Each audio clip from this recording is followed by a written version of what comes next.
One only dies once, and if one does not die well, a good opportunity is lost and will not present itself again. Jose Rizal. Jose Protasio Rizal Mercado y Alonso Realonda was born on June 19, 1861 in Calamba, Philippines. Rizal's father, Francisco Engracia Rizal Mercado y Alejandro, was born on May 11, 1818. He was a father of 11 children and worked as a tenant farmer. He was addressed by Rizal as a model of fathers. Rizal's mother, Teodora Alonso Realonda y Quintos, was born on November 9, 1827. She was a mother of 11 children and became a housewife, tending to her family's needs. She was addressed by Rizal as a loving and prudent mother. Jose Rizal was the seventh child born into a family of 11 children. His siblings included Saturnina Rizal Mercado y Alonso Realonda, eldest sister of Jose Rizal; Paciano Rizal, second eldest child and one of the only two boys in the family, who was the only brother of Rizal; Narcisa Rizal, the third eldest child and second sister of Rizal; Olimpia Alonso Rizal, the fourth child in the family and third sister of Rizal; Lucia Mercado Rizal, the fifth child and the fourth sister of Rizal; Maria Alonso Mercado Rizal, the sixth child in the family and fifth sister of Rizal; Concepcion Rizal, the eighth child and Rizal's sixth sister, who tragically died at the age of 3; Josefa Rizal, the ninth child and Rizal's seventh sister; Trinidad Mercado Rizal, the 10th child and Rizal's 8th sister; and lastly, Soledad Alonso Rizal, the youngest child and Rizal's 9th sister.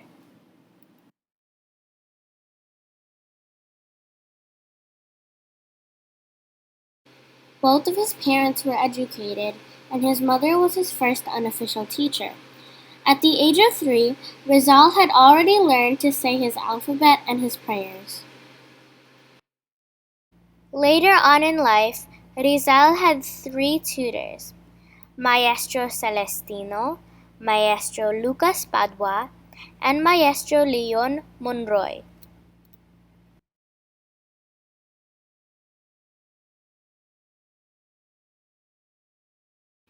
Rizal goes to school in Binan, Laguna on June 1869 with his brother Paciano and is taught by Maestro Justiniano.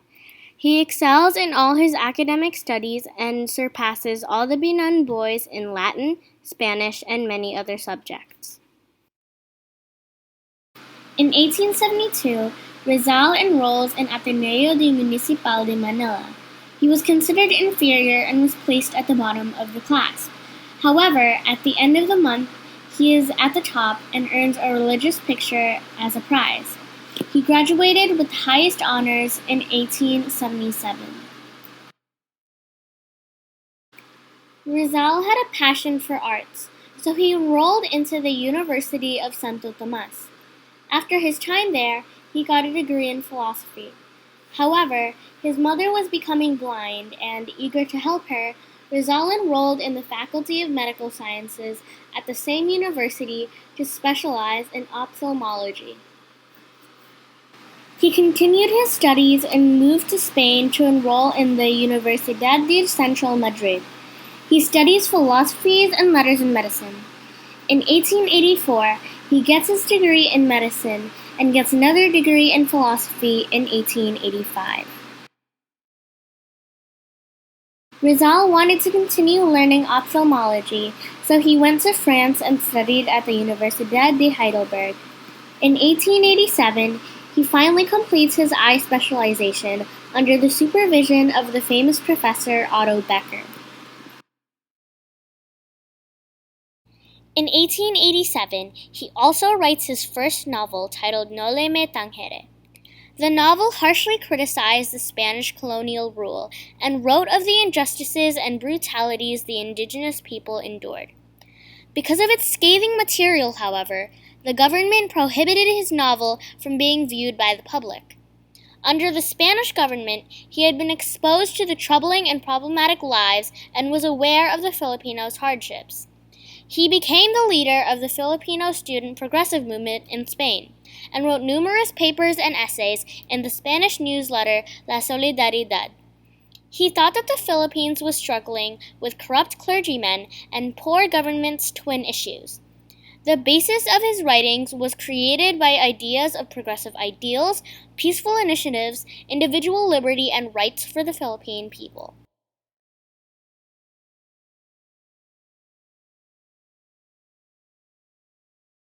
The glory of saving a country is not for him who has contributed to its ruin. José Rizal in Noli Me Tangere.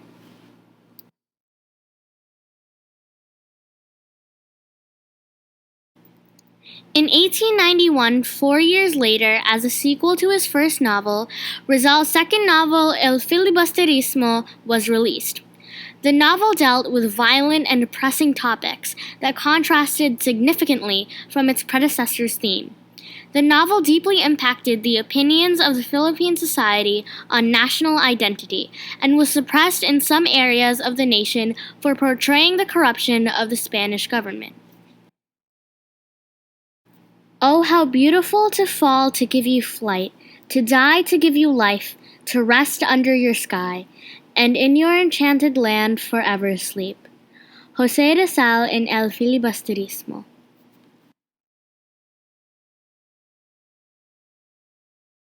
In 1892, he returned to the Philippines as he thought that he required to be in the nation to bring about reforms efficiently.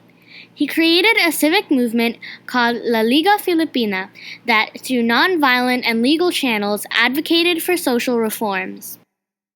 By the early 1890s, despite advocating peaceful reforms, the government had labeled Rizal an enemy of the state. The officials were upset with his literature and texts that brought to light the dysfunction of the Spanish colonial government. In July of 1892, he was exiled to Dapitan. Although he was exiled, he continued his reform job through the construction of a school for young children, a hospital, and a water supply system. He also taught agriculture and used abaca, a plant used to make rope, to work on agricultural initiatives. Also, in 1895, an outbreak of yellow fever engulfed Cuba, and Rizal volunteered to serve as a doctor in the military. Governor General Ramon Blanco approved his application.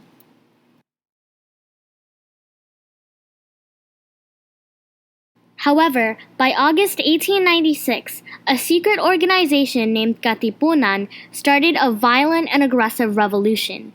Even though Rizal was in no way connected to the group, he was arrested and sent back to Manila, then was soon tried for sedition, rebellion, and conspiracy.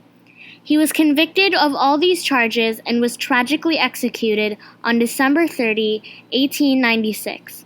He was only 35 years old.